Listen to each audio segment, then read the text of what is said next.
Hey guys, tonight we're stepping into a battlefield. Most people never realize they're standing on a battlefield where the weapons are not fists, not swords, not guns, but words. Have you ever been asked a question that felt wrong? The tone was soft. The smile was warm. On the surface, it looked harmless, maybe even caring. But deep down, something in your chest tightened.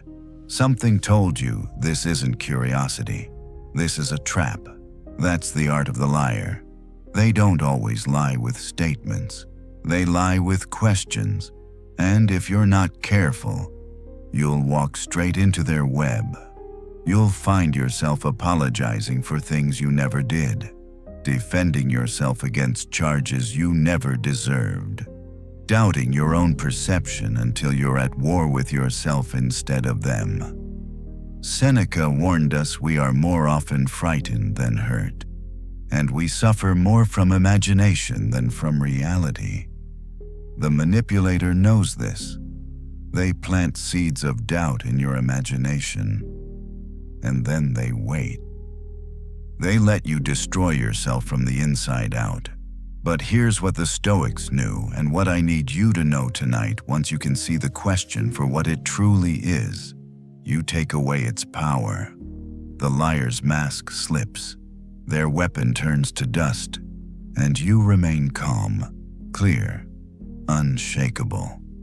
So tonight, I'm going to walk you through 5 of the most dangerous questions liars ask to manipulate you, and I'll show you how to respond.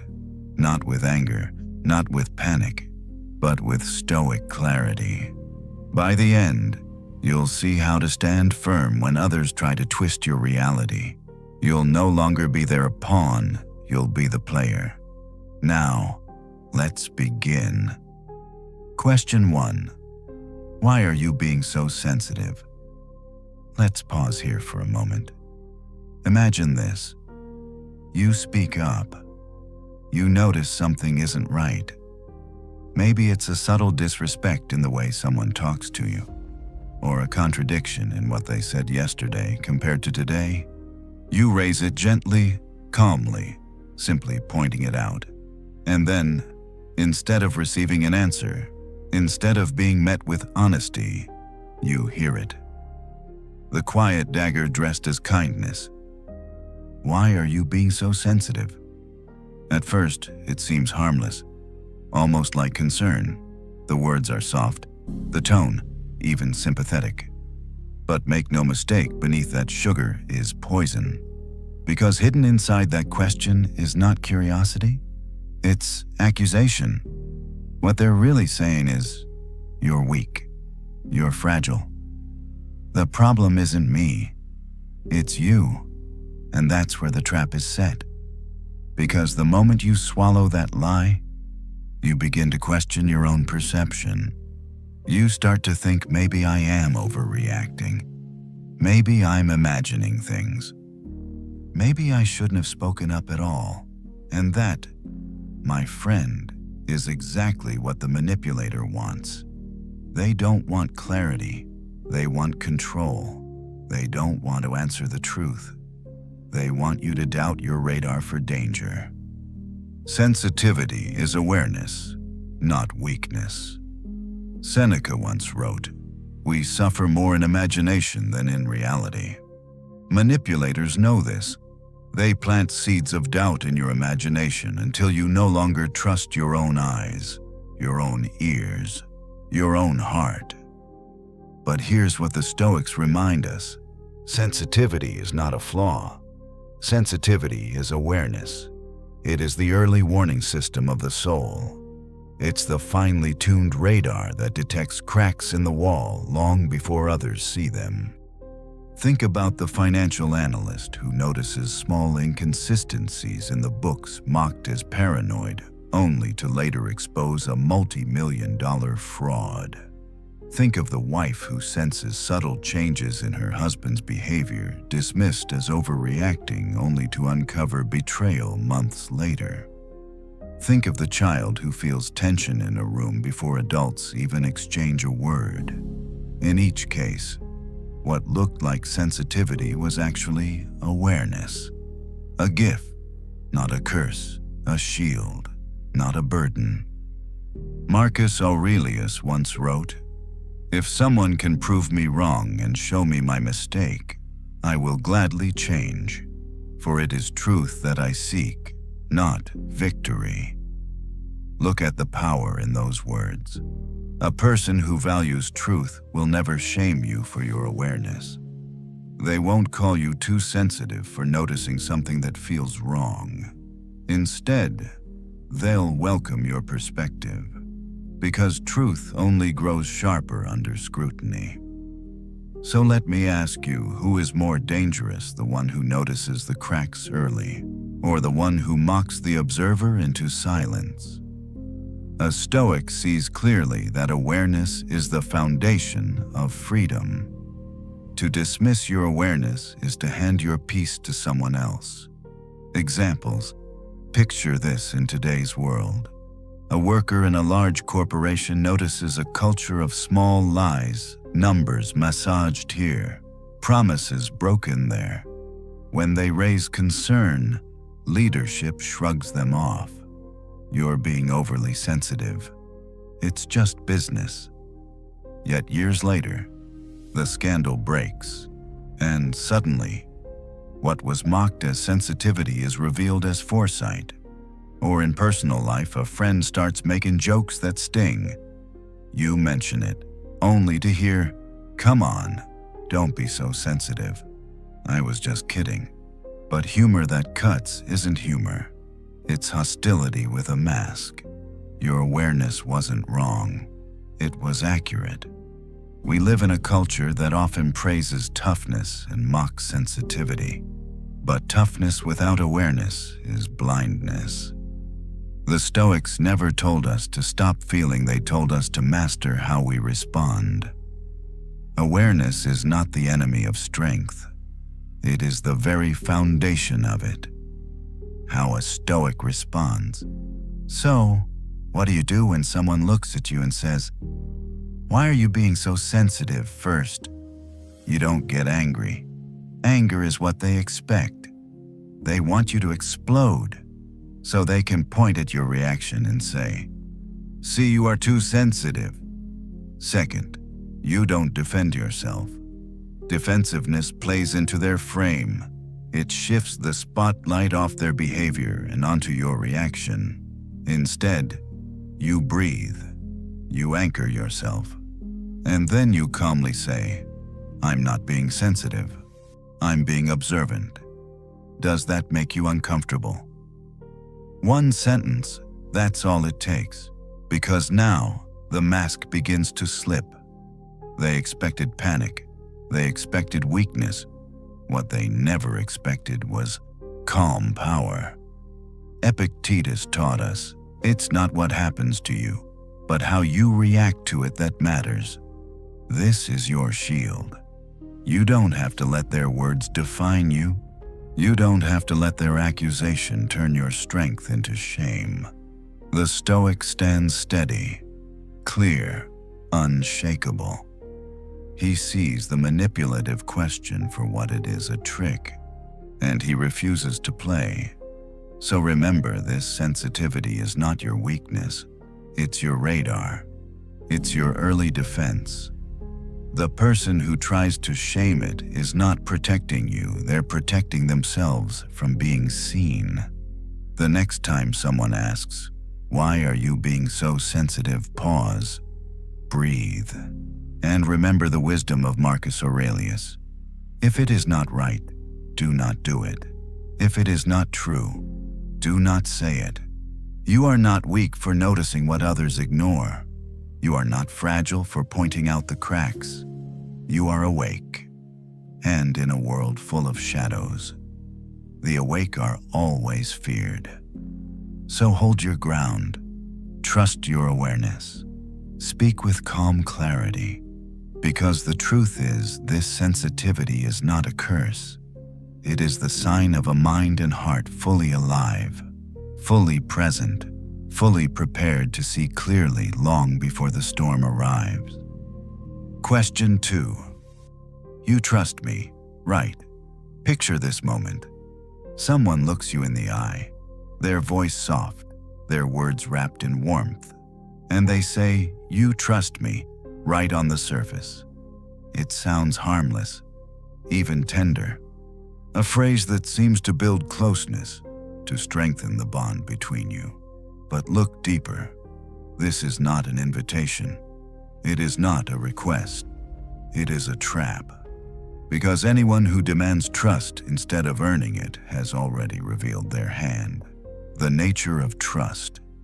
Let's stop here and reflect. What is trust? Really, trust is not a gift. It is not something you throw away like loose change. Trust is a fortress. It's built stone by stone, brick by brick, with honesty, with time, with consistency.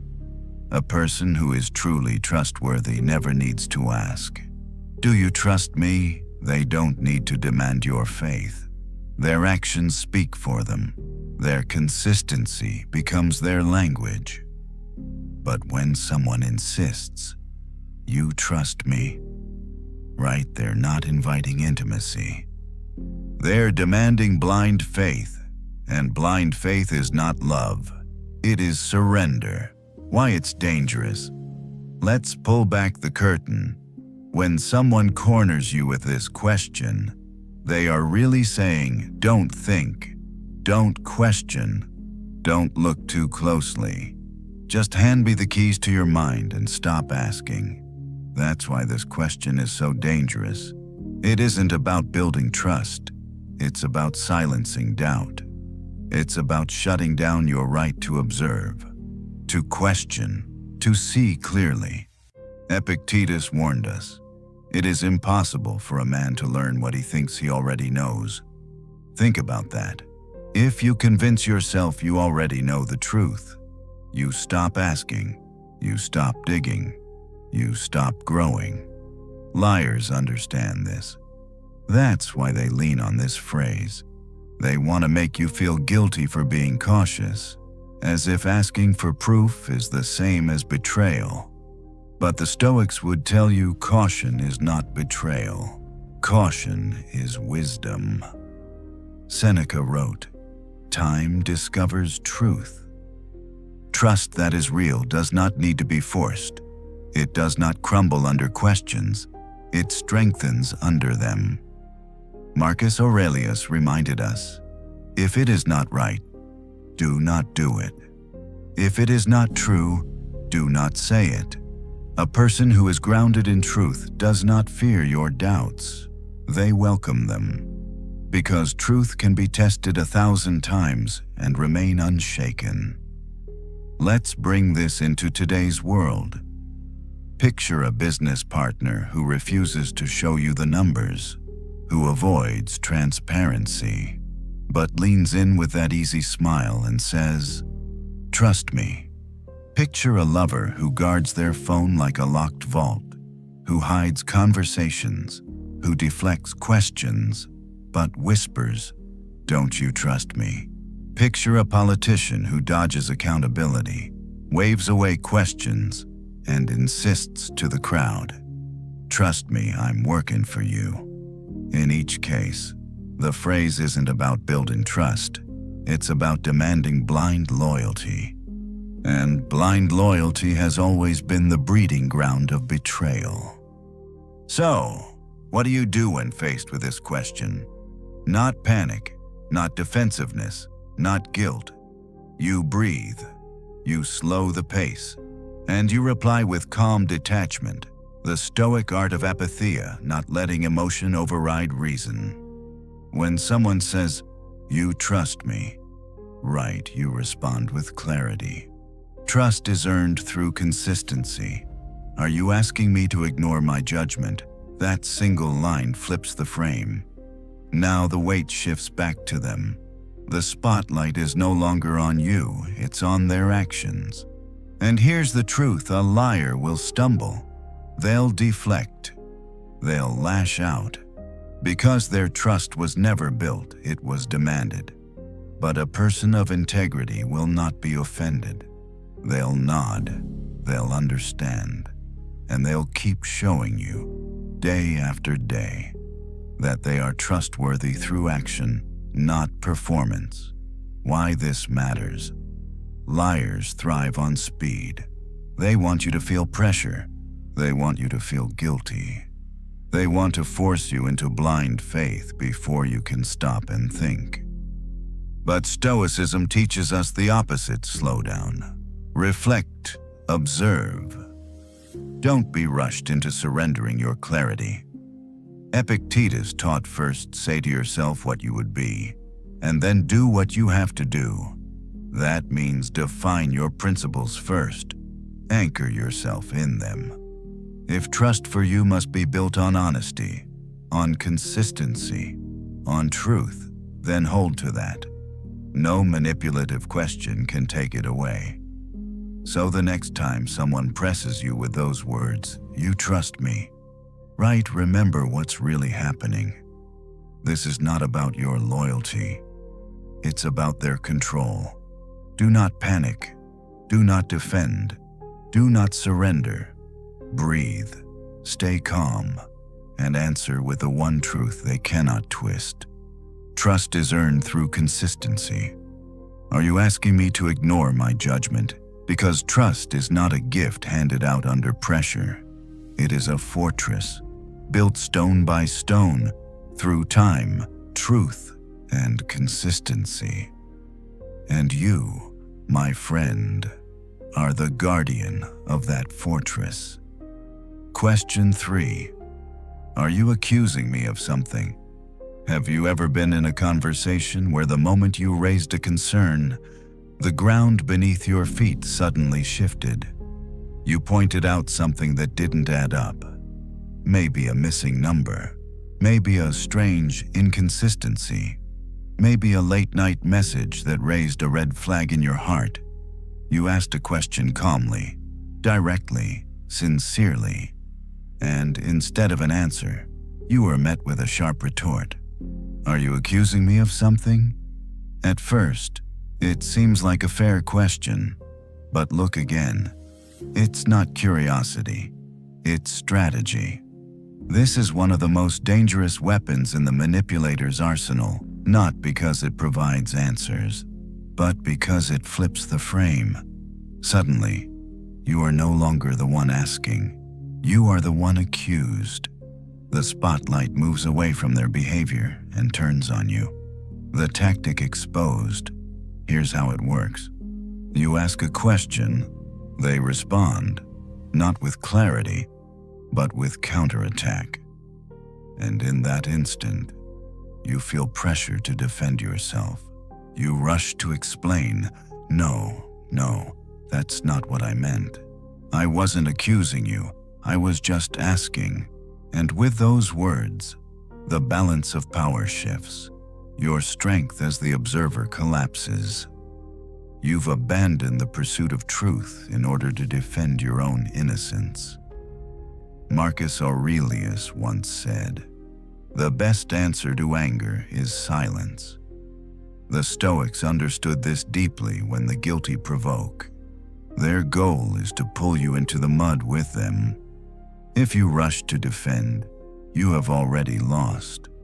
A Stoic knows that silence does not mean surrender. It means strategy. It means refusing to fight on ground chosen by someone else. Epictetus taught, if someone succeeds in provoking you, realize that your mind is complicit in the provocation. In other words, if you take the bait, if you let their words control your response, you've already handed them your peace. So the Stoic approach is this: when the manipulator asks, "Are you accusing me of something?" don't rush to fill the silence. Don't scramble to reassure. Don't fall into their frame. Instead, breathe. Hold steady. Let the silence work for you. And then, calmly, simply, say, "Should I be?" 3 words. That's all it takes. Why should I be works. Think about the brilliance of this response. They expect panic. They expect you to backpedal. They expect a frantic, no, of course not. but instead, they are met with calm clarity. 3 words that shift the burden back to where it belongs. Should I be now? The frame flips again. The pressure is no longer on you to defend, it's on them to explain. Let's bring this into the modern world. A boss confronted about missing funds responds sharply. Are you accusing me of stealing? A partner questioned about secrecy reacts defensively. Are you accusing me of cheating? A friend asked about inconsistency in their story says, "What? Are you accusing me now?" The goal is always the same: to make you the villain, to force you into defense, to divert attention away from the truth. But when you respond with stillness, when you reply with calm, you expose the tactic. You pierce the mask. Because the innocent do not fear questions, only the guilty do. The Stoics prepared us for this very battle. Marcus Aurelius wrote, "If someone can show me that what I think or do is not right, I will gladly change. For it is truth that I seek, not victory." Notice the contrast. The manipulator seeks victory. They seek to win the moment, even at the cost of truth. But the Stoic seeks clarity. The Stoic does not mind being proven wrong because truth is the goal, not ego. When you anchor yourself in that mindset, you can't be manipulated. Their tricks lose power because you're not playing the same game. The power of stillness. Imagine this like a courtroom. If the guilty can make the judge apologize, the trial collapses. That's what this question is designed to do: turn the judge into the defendant. But the Stoic judge doesn't apologize for observation. He doesn't panic under pressure. He sits steady. He listens. He allows silence to do its work. And when the liar demands, "Are you accusing me of something?" the Stoic calmly replies, "Should I be?" In that moment, everything changes. The liar expected a frightened retreat. Instead, they are confronted with stillness, and stillness is power. So, the next time you raise a concern and someone fires back, "Are you accusing me of something?" remember what's really happening. This is not about truth. It's about distraction. It's about shifting the spotlight off them and onto you. Don't panic. Don't defend. Don't apologize for seeing clearly. Instead, breathe, stay grounded, and deliver the calm, unshakable reply, "Should I be?" Because truth does not panic. Wisdom does not apologize for observation. And clarity, once seen, cannot be unseen. The manipulator's shield cracks under silence. Their mask slips under your stillness. And what remains is the truth, bright, sharp, undeniable. As Seneca wrote, "Truth lies open to everyone. It does not refuse itself to any man." The one who speaks with clarity does not need to shout. He does not need to rage.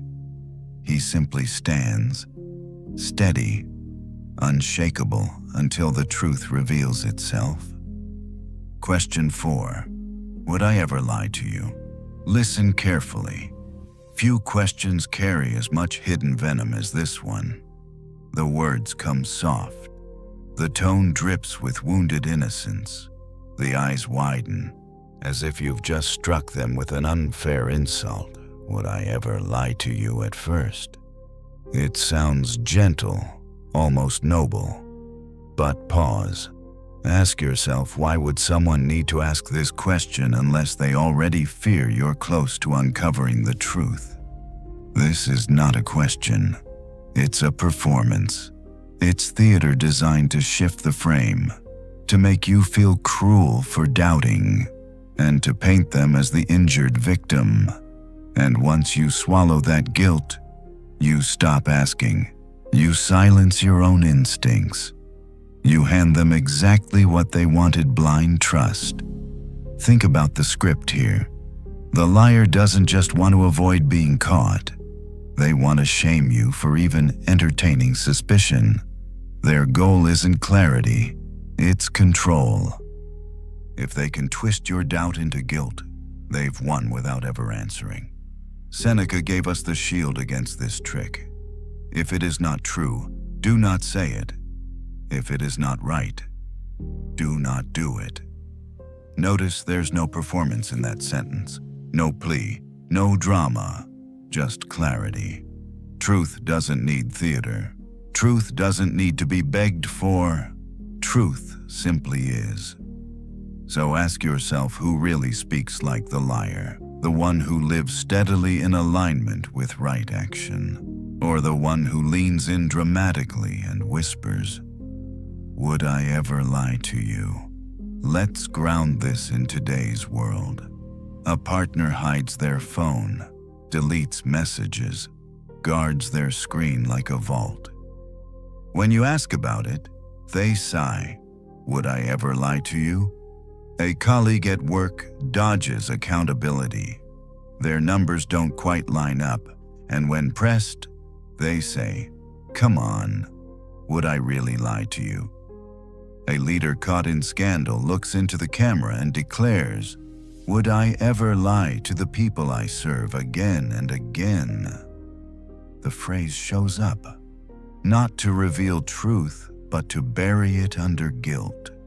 And here's the irony: the more someone insists they'd never lie, the more you should question why they need to say it at all. Because the honest rarely need to defend their honesty. Their actions speak for them. Marcus Aurelius taught us, if someone can show me that what I think or do is not right, I will gladly change, for it is truth that I seek, not victory. Look at the difference. The liar seeks victory. They seek to win the moment, to silence the doubt, to control the frame. But the Stoic, he seeks truth, even if it costs him his pride, even if it stings. Because clarity is more valuable than ego. This is how you guard yourself from manipulation. You measure a person not by their wounded words, but by their consistent actions. How a Stoic responds. So when someone asks, "Would I ever lie to you? What do you do?" You don't scramble to reassure them. You don't apologize for doubting. You don't let guilt silence your instincts. Instead, you pause, you breathe. You let the silence stretch long enough for the performance to lose its power. And then, calmly, you reply, "That's not the question. The question is, would I know if you did?" Now, the stage is flipped. The light is no longer on you, but on them. The liar thrives in fog, in guilt, in your hesitation, but your response shines a floodlight. And once the light is on, the shadows have nowhere left to hide. Why this works? Think about it. Their question is designed to make you feel guilty, but your reply reframes it. You're not debating their innocence, you're affirming your clarity. You're not seeking comfort, you're seeking truth. This is what terrifies manipulators. They want you emotional, uncertain, apologetic. They don't know what to do when you are calm, composed, and grounded in reason. Epictetus wrote, "Circumstances don't make the man. They only reveal him to himself. Your calm reply reveals them. Their reaction, anger, deflection, outrage will tell you far more than their words. Truth needs no defense. Here's the heart of Stoic wisdom. The truth does not fear being questioned, only lies do. When someone says, "Would I ever lie to you?" they're not offering evidence. They're offering performance. But truth doesn't need to perform. It doesn't need to defend itself. It stands, silent, unshaken, even under the hardest scrutiny. And when you live by that principle, You become unshakable too, because you no longer fall for the theater of guilt. You look past the act and into the reality beneath it. So, the next time someone sighs and says, "Would I ever lie to you?" don't be fooled by the velvet tone. Don't let guilt replace clarity. Don't hand over your perception in exchange for their performance. Instead, breathe, hold your ground, and calmly answer with a one line that cuts through the fog. That's not the question. The question is, would I know if you did? Because honesty does not shrink under questions. Integrity does not panic under doubt. Truth does not need to be shielded by theater. Remember this: the Stoic does not fear being doubted. The Stoic does not fear scrutiny. He welcomes it because clarity is his compass, and truth is his anchor. And when you live like that, calm, clear, unshakable, no manipulative performance can ever control you again. Question 5. Can't we just move on? This is the final move, the last card in the liar's deck. When denial no longer works, when deflection fails, when their stories collapse under their own weight, this is the phrase they turn to: can't we just move on? At first, it sounds peaceful. It sounds like closure. It carries the fragrance of reconciliation, of putting things behind you. But pause. Look closer. This is not about healing. This is about escape. Because what they're really saying is, I don't want accountability. I don't want to face the truth. I just need you too tired to keep asking. The real danger. This is how many lies survive. Not because the liar outsmarts the truth, but because the truth seeker grows weary, because exhaustion whispers louder than clarity. Marcus Aurelius once wrote, "If it is not right, do not do it. If it is not true, do not say it." Notice he didn't add, "unless it's inconvenient." Truth has no expiration date.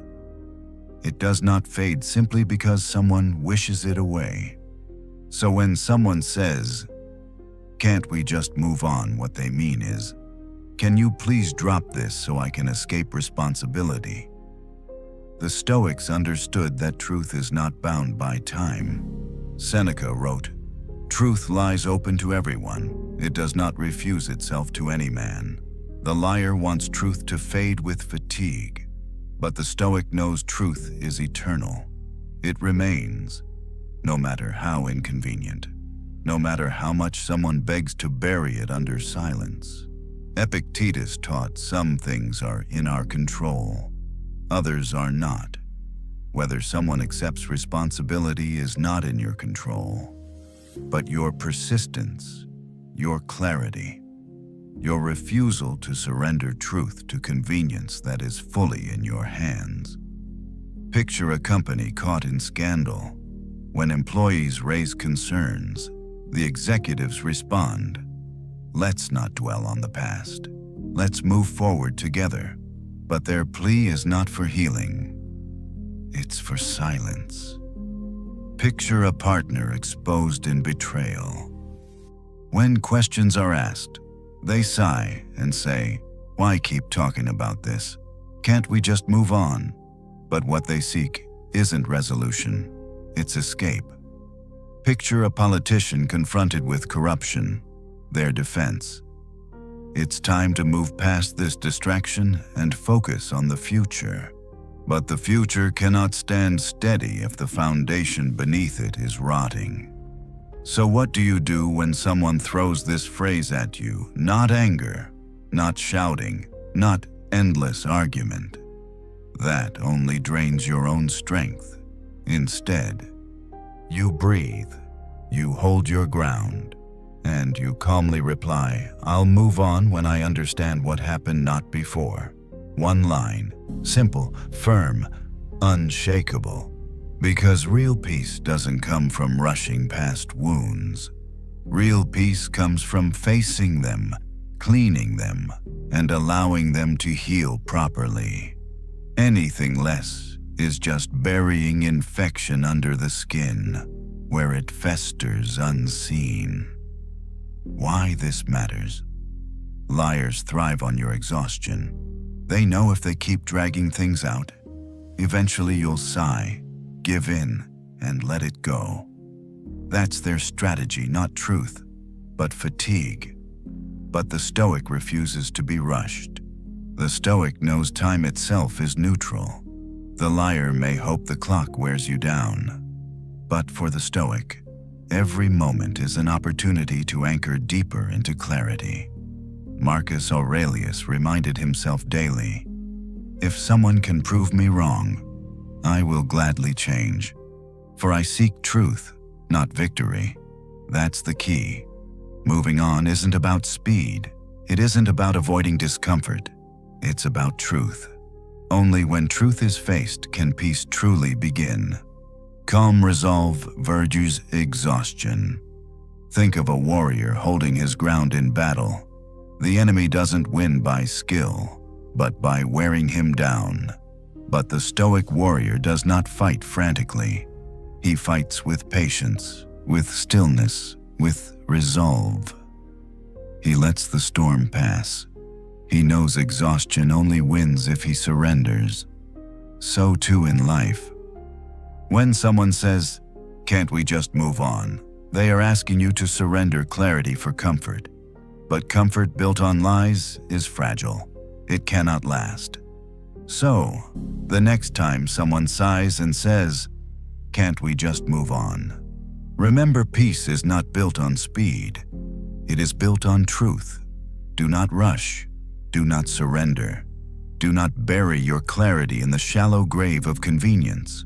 Instead, breathe, anchor yourself, and calmly answer with the line that sets you free.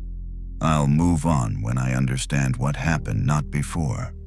Because truth does not expire, integrity is not negotiable, and clarity cannot be silenced by fatigue. That is how the Stoic remains calm, clear, unshakable, even when the liar plays their final card. Tonight, you've seen the questions liars use to twist the truth. You've seen how words can become weapons, how manipulation hides behind masks of innocence. But you've also seen something far more important. You've seen that clarity is your shield, awareness is your sword, and patience is your armor. The Stoics taught us that freedom begins not in controlling others, but in mastering ourselves. And that's what you've done here. You've stepped back from the storm, you've looked into the fog, and you've chosen not to be swept away. So remember, you are not cruel for seeking truth. You are not fragile for noticing deception. You are awake. And in a world of shadows, the awake are always feared. Carry that awareness with you. Let it guide your choices, your words, your silences.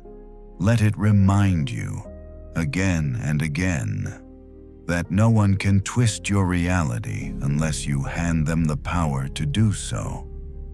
If this message has given you strength, consider staying close, subscribe channel, share your thoughts, or simply write 3 quiet words in the comments. I choose clarity.